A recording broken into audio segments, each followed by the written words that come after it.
Oh là la communauté, comment allez-vous? Aujourd'hui, on se retrouve pour parler de l'histoire incroyable de Harrison Okene.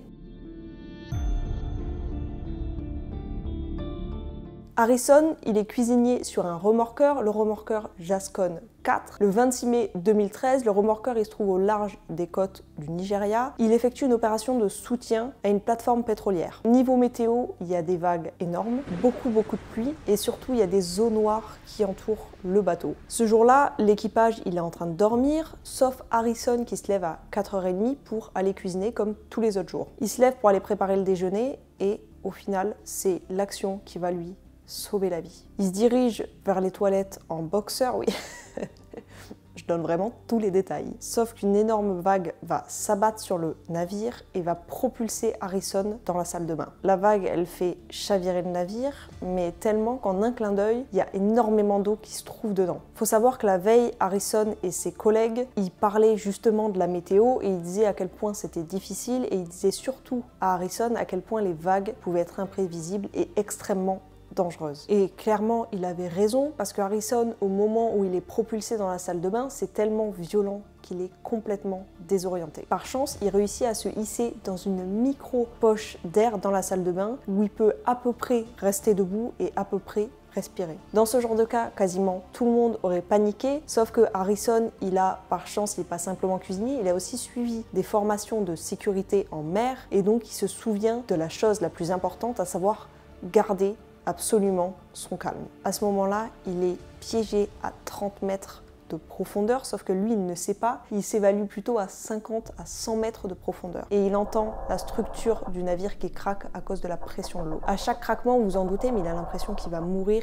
et que c'est fini pour lui. Il se dit qu'une chose dans sa tête, il faut rester absolument rationnel et calme. Pour ne pas paniquer, pendant les premières heures, Harrison, il va essayer de s'occuper l'esprit, donc il va prier, réciter des psaumes qu'il connaît par cœur. Il pense forcément à sa famille, à tous les moments qu'il a passés avec eux et à quel point il aimerait être avec eux à l'heure actuelle. Le temps passe lentement, chaque minute paraît une éternité et tout ce qu'il voit comme solution, Harrison, c'est il faut absolument qu'il signale sa présence auprès des autres bateaux, mais il ne trouve strictement rien dans le peu d'espace qu'il a.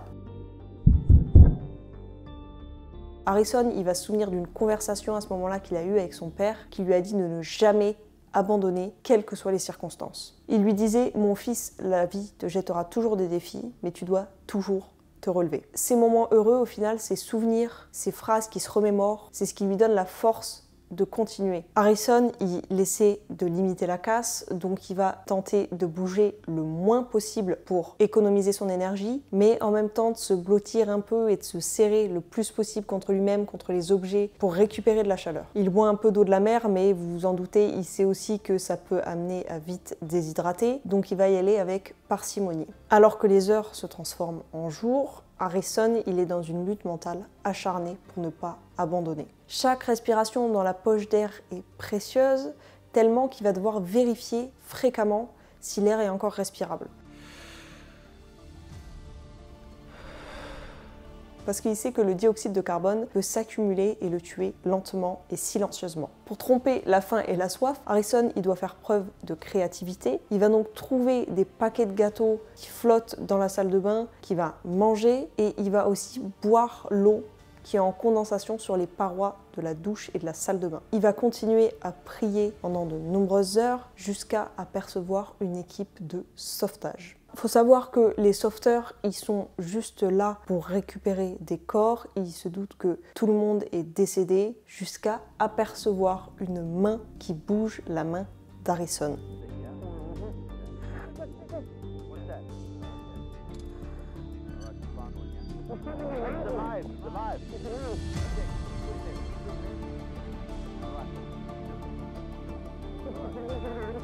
En gros, un plongeur qui utilisait une caméra pour documenter l'exploration a senti sa main être agrippée par celle d'Harrison. Le plongeur, il a dû prendre un moment pour réaliser, il s'attendait vraiment pas à trouver quelqu'un de vivant au bout de tant de jours. Cette vidéo-là, d'ailleurs, elle a fait le tour du monde. Okay. All right. Bon, vous en doutez, c'est pas si simple. Il est à 30 mètres de profondeur depuis plusieurs jours, donc il ne faut pas le remonter d'un coup. Donc les sauveteurs vont y aller étape par étape, palier de décompression par palier de décompression. En gros, ça évite que, en remontant trop rapidement, des bulles d'azote viennent au niveau du cerveau et provoquent des dommages extrêmement graves, voire la mort. Une fois à la surface, vous vous en doutez, mais Harrison, il a été accueilli comme un véritable héros. Sa survie, c'était non seulement un miracle, mais c'était aussi surtout un énorme témoignage de la force qu'il avait en lui. Il a été immédiatement pris en charge par des médecins, par des psychologues, etc. pour l'aider à se réadapter. Il a forcément, mais après une histoire comme ça, peut-être que tu as envie de le crier sur tous les toits, je pense, hein. Tu as envie de profiter de ta gloire. Non, mais en fait, il a écrit un livre racontant son histoire. Il a aussi fait beaucoup d'émissions télévisées pour en parler, etc. Tout ça, c'est pas dans le but de se la péter, c'était plutôt dans le but de rappeler à tout le monde que même dans les situations qui paraissent les plus désespéré, il y a toujours une lueur d'espoir. Aujourd'hui, Harrison, il est passé de l'autre côté, c'est-à-dire qu'il utilise cette expérience qu'il a vécue pour sensibiliser les personnes qui vont en mer.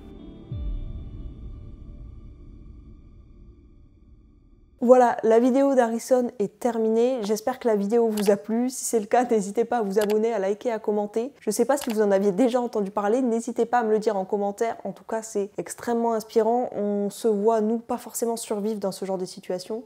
En attendant, je vous récupère pour vous dire au revoir, comme d'habitude. Eh bien écoutez, je vous fais de gros bisous et on se dit à vendredi prochain. Gros bisous.